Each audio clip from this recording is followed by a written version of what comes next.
এক মাস আগে মালদ্বীপে অনূর্ধ্ব-20 সাউথ চ্যাম্পিয়নশিপে লাল সবুজের জার্সিতে অভিষেক হয় সুলিভান ব্রাদার্সের।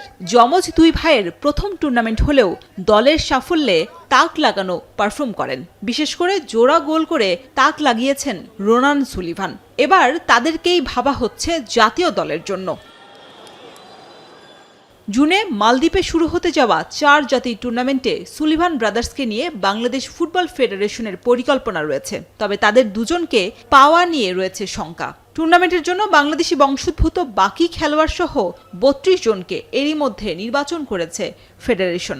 তানিম মনে অ্যাভেলেবেল আছে, যেটা কনফার্ম, এটা অলমোস্ট কনফার্ম হইতে পারে, মানে ধরে নিতে পারে যে তানিম শারিক এখন পর্যন্ত কনফার্ম, এটার সাথে 100% কথা হয়েছে যতটুকু আমি জানতে পারছি। আর বাকি যারা আছে ওদের সাথে কথা চলতেছে, কারণ জানেন যে প্রবাসী প্লেয়ার যারা আছে ওদের তো ধরেন থাকে এক জায়গায়, ওদের অনেক একাডেমিক লেভেলের কাজ থাকে, বা যে ক্লাবে খেলে ওই ক্লাবের একটা ইস্যুজ আছে, ওরা আবার এই খেলার পাশাপাশি ওদের পড়ালেখাটারও একটা প্রাধান্য দেয়, বা ওদের ফ্যামিলির একটা ব্যাপার আছে। ওইসব ব্যাপার নিয়ে ওনাদের সাথে কথা হচ্ছে, হয়তোবা আমরা আজকে কালকের মধ্যে ওদের ডিসিশনটা জানতে পারবো।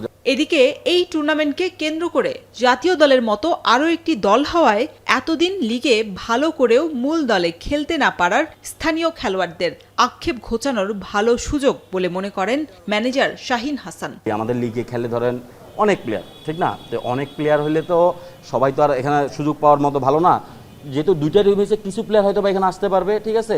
তো আমি মনে করবো এখানে 23 মিনিটের ন্যাশনাল টিম, এ টিম, বি দল, ঠিক আছে? আর জাতীয় দলে যখন আপনি নেশন ফ্ল্যাগ নিয়ে যাবেন, সেটা যে দলীয় হোক, খেলতে পারাটা হয়েছে, সুযোগ পাওয়াটা হয়েছে আমি মনে করি গর্বের ব্যাপার। তারপরে যেসব প্লেয়ার আছে যারা যাবে, অবশ্যই আপনি যেটা বললেন যে আগে হয়তো একটা টিম থাকার জন্য অনেকে যাইতে পারে, এখন দুইটা টিম হওয়ার জন্য অনেকে যাইতে পারছে। 30 মে মালদ্বীপের উদ্দেশ্যে রওনা হবে মারুফুল হকের দল। শরীফ রাউশন, এখন ঢাকা।